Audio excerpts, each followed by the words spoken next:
bienvenue dans une histoire de mariage. Je vous ai dit que j'allais travailler avec tout le monde. Sur cette page, on parle de mariage, on parle de tout ce qui concerne le mariage. C'est-à-dire les célibataires, les VIP, les gradés, c'est-à-dire ceux qui sont partis se marier devant les hommes, devant Dieu, devant le tentateur. Je vous ai déjà dit ça. Donc, nous allons parler de tout et de rien. Vous comprenez? J'espère que ça va vous faire du bien. D'accord? Aujourd'hui, nous sommes avec une sœur que j'aime bien, une maman que j'admire beaucoup. Elle s'appelle Maman Régine. Ok, Maman Régine, bonjour. Bonjour, chante-moyen. Ah, comment tu vas? Oh, je vais très bien. Vraiment, je suis très contente de te voir. Amen. Merci de ce que tu me reçois. Amen. Merci beaucoup parce que là, ça, c'est une invitation qui me va droit au cœur. Amen. Aujourd'hui, j'aimerais causer de quelque chose avec toi. C'est une seule question. J'espère que je vais avoir la réponse que je cherchais. Ok. Ah, Maman Régine. Oui. On dit que notre amour doit amener à faire confiance. L'amour ne doit pas être suspicieux par rapport au moindre mouvement et à la moindre relation de notre partenaire, c'est-à-dire de notre conjoint. Et le portable là, quand c'est arrivé à la mode, ça a divisé beaucoup de foyers. Tu comprends? Ça envoyait beaucoup de choses dans les foyers. C'est-à-dire que l'amour de l'autre ne doit pas soupçonner l'autre, n'est-ce pas? Et donc, nous allons parler du portable qui sépare les foyers, qui détruit les foyers. On ne doit pas se poser de questions sur les motivations de l'autre, ni sur ses actions. Mais, et si mes soupçons là sont fondés, je fais comment? Parce que à cause de cela, à cause du portable là, le sexe opposé dit, mais je suis un enfant de Dieu, je connais la Bible, fais-moi confiance, il n'y a rien de grave dans mon portable, mais tu ne veux pas que je touche à ton portable. Quand c'est comme ça là, qu'est-ce que tu veux que je pense? C'est quoi qui se trouve dans ton portable et puis tu ne veux pas que le sexe opposé voie? Qu'est-ce qu'on doit faire, Maman Régine? C'est vraiment un sujet qu'on doit vraiment débattre. Mais je crois que si nous nous référons à la Bible, il est vrai que la Bible nous dit de ne pas soupçonner, que l'amour vrai ne soupçonne pas. Et pour soupçonner quelqu'un, quand on dit qu'on soupçonne quelqu'un, c'est qu'on ne l'a pas encore attrapé sur les faits. Il faut, quand tu l'as attrapé sur les faits, alors ce n'est plus un soupçon. C'est quand tu ne l'as pas encore attrapé sur les faits que la Bible dit que tu soupçonnes. Alors, le portable a été conçu comme un appareil de communication. Mais ce que nous remarquons maintenant, c'est que l'appareil est devenu un destructeur de foyer. Parce que le portable lui-même déjà porte beaucoup de secrets. Beaucoup de secrets parce que c'est là que l'homme enregistre ses appels, c'est là que l'homme reçoit ses appels, c'est là que l'homme s'exprime souvent en profondeur avec ses amis, tout ça. Mais tout ça, il n'y a pas de souci. Mais tu ne veux pas que, quand tu es dans le foyer là, tu ne veux pas que l'homme, la femme touche à ton portable. Pourquoi? Oui, ça arrive à certaines personnes de cacher leur portable. C'est que je dois soupçonner ton amour là. Oui, il y a de quoi parler comme ça, à soupçonner parce que moi je crois que dans le foyer, on ne doit rien se cacher. Mais du moment où tu commences à fermer ton portable, à mettre des codes, à ne pas vouloir que ton conjoint touche, c'est que vraiment il y a quelque chose que tu caches. Il y a quelque chose que tu caches. Et là, ça peut envoyer des disputes, des querelles, des séparations. Ça peut même envoyer la mort même de l'amour, si je peux le dire ici. Voilà, ça peut tuer l'amour même, l'amour que l'autre a pour toi. Parce que si moi, je ne dois pas avoir accès à ton portable, parce qu'il y a des secrets que je ne dois pas savoir, je me poserai des questions. Quels sont ces secrets-là que je ne dois pas savoir? Alors, c'est que tu me caches des choses. C'est ça. C'est ce qui ne doit pas être dans le foyer chrétien. Dans le foyer chrétien, nous devons tout nous dire, nous ne devons rien se cacher. Mais pourquoi est-ce que lui, il cache son portable et qu'il ne veut pas que je touche? Là, vraiment, il y a un sérieux problème. Il y a des questions à se poser. En tout cas, merci, maman Régine. Mais, si par exemple, le monsieur, il vient du travail, parce qu'il y a une histoire qui s'est passée tout récemment. Le monsieur est venu du travail, son portable est resté au salon, il a fini de manger, son portable, il l'a laissé là, il est rentré dans la chambre. Et quand il a entendu, il a vu que il a entendu le bruit de son portable net, le monsieur a sauté, c'est ce que la dame m'expliquait.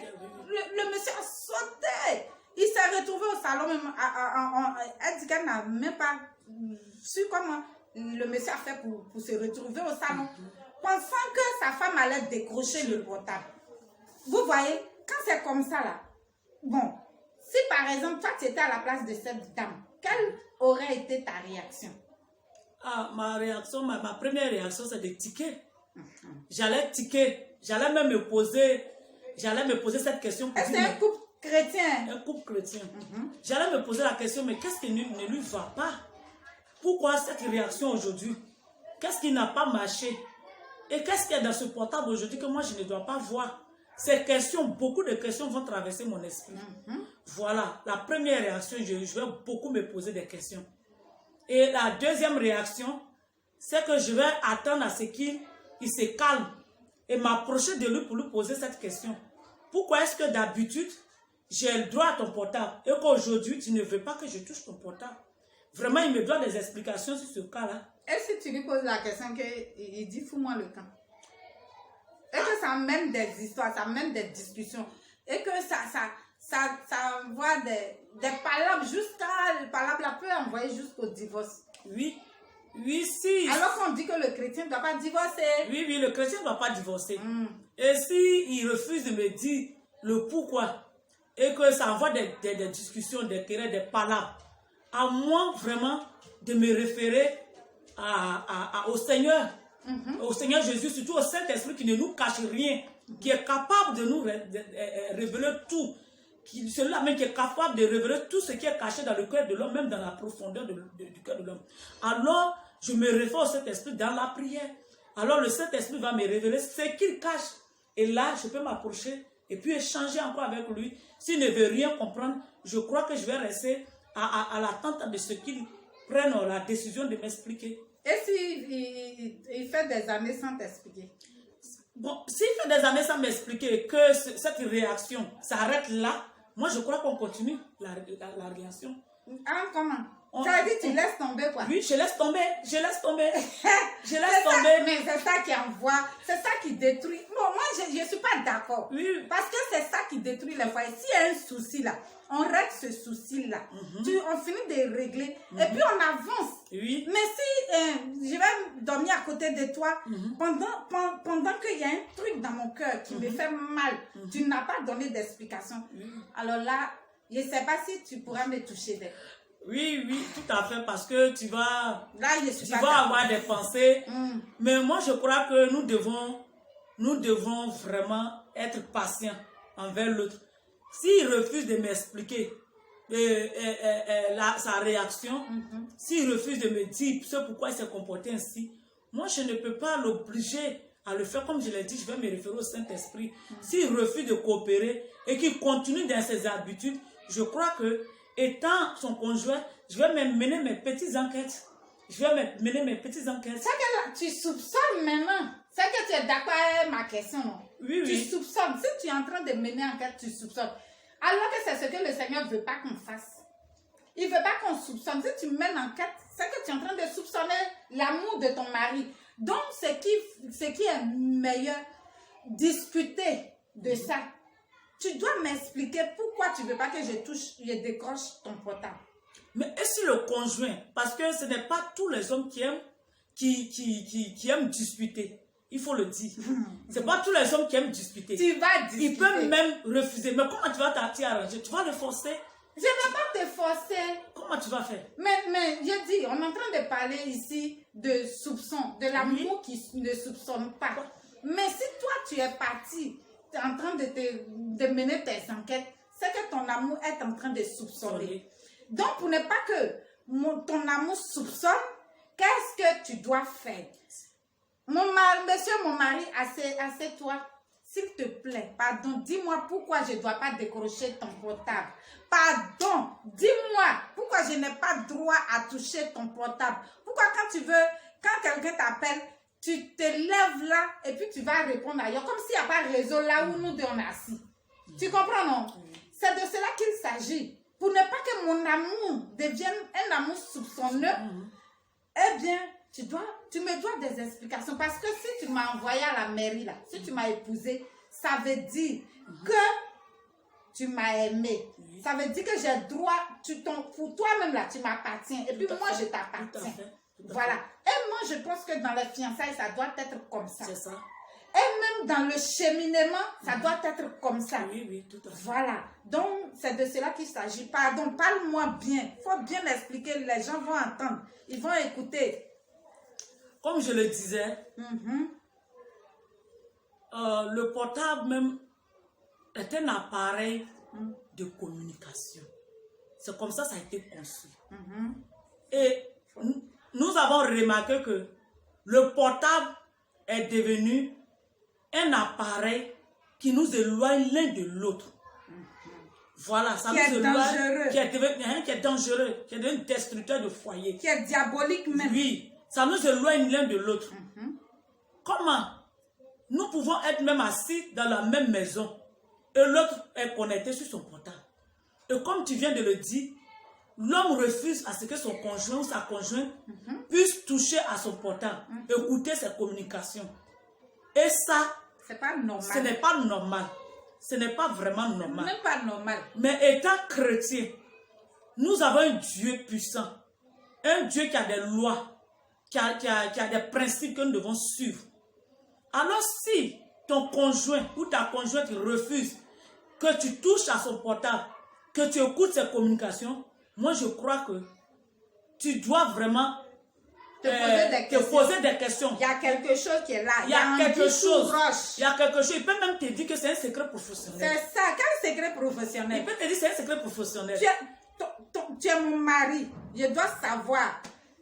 Il n'y a plus de secret si tu es mon mari. Il n'y a plus de secret. Mais si en ce moment-là, lui, il n'est pas prêt pour te dire, moi je crois que nous devons faire preuve de patience. Oui, il n'y a pas de souci. Patience là. Mais patience, voilà. Faut pas, ça va durer. Ça va pas durer. C'est ça. Ça prend du temps. Ça prend du temps. Mais il y a des conjoints comme ça, ils ne vont pas te dire tout de suite ce qui s'est passé. Mais quelques jours après, ils peuvent t'expliquer vraiment pourquoi ce qui s'est passé. Pourquoi tu attends quelques jours pour venir m'expliquer? C'est que tu as retourné le souci là, le problème de ce portable là. Tu as retourné ça dans ta tête jusqu'à...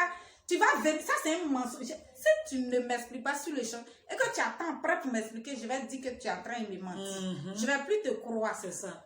Mais je crois que tu dois faire confiance au Seigneur. Tu dois faire confiance au Seigneur et faire confiance aussi à ton homme, quelle que soit sa réaction. Quelle que soit sa réaction, voilà, quelle que soit sa réaction, tu dois faire confiance au Seigneur, faire confiance à ton mari.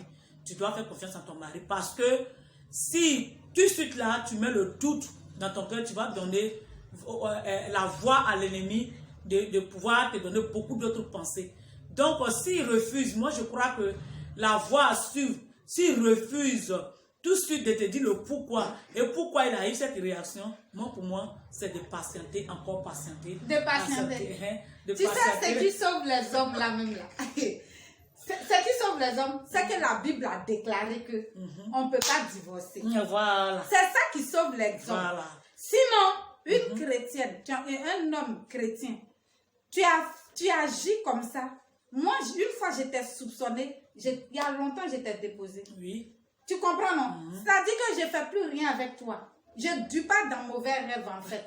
C'est vrai, parce que tu es en train de me tromper quelque part.